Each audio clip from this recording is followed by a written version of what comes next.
A short time ago, the U.S. military carried out massive precision strikes on the 3 key nuclear facilities in the Iranian regime. Whoa, folks, buckle up. We are witnessing a major regional escalation involving Israel, Iran, and the United States. This isn't just about Gaza anymore. It's a full-blown conflict with global implications. That's right. We're talking about direct strikes, unprecedented responses, and a volatile shift in Middle Eastern dynamics. Today, we're breaking down exactly what's happening. From the latest U.S. and Israeli actions to Iran's retaliation and the wider ripple effects. Let's dive straight into the heart of the matter. The United States made its first offensive move in this war with Operation Midnight Hammer. On June 22nd, U.S. Air Force and Navy assets targeted 3 key Iranian nuclear facilities: Fordow, Natanz, and Isfahan. We're talking about massive ordnance penetrators, those 30,000-pound bunker buster bombs, and Tomahawk missiles. President Trump on Truth Social declared it a, quote, very successful attack. However, this move has stirred significant legal and constitutional debate in the U.S., with many questioning the bypass of Congress for such a momentous military action. And Iran's response was swift. The Islamic Revolutionary Guard Corps didn't hesitate.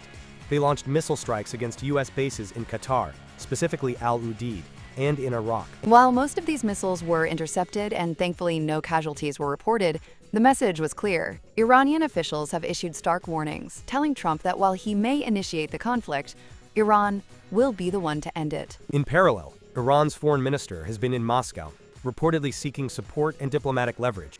Meanwhile, the IAEA, UN, EU, UK, and Gulf states are all pressing for urgent restraint. Beyond the U.S. involvement, Israel has continued its robust campaign. We've seen reports of covert Mossad-led drone sabotage even preceding these direct strikes. Israel has hit missile and defense targets, and more recently, even bombed prison and missile production sites within Iran. However, these actions have come with a tragic civilian toll. Iranian missiles have struck civilian infrastructure, including Soroka Hospital near Beersheba, and there's been a mass civilian exodus from Tehran due to the escalating fear and destruction. The global implications are immense. Economically, we've seen oil prices fluctuate wildly. Interestingly, stock indices have generally moved up, while oil prices have come down. This conflict has put Gulf states on high alert, with Qatar and Bahrain closing their airspace. Diplomatically, the pressure is mounting. The UN has convened emergency meetings, and there are widespread calls for de-escalation from the EU, the UK, and numerous other nations. There's a palpable concern about a potential regional war. And the nightmare scenario of a blockade in the Strait of Hormuz, which would have catastrophic global economic consequences. International legal scholars are already condemning Israel's initial strikes as violations of international law, raising further complexities. So what's next?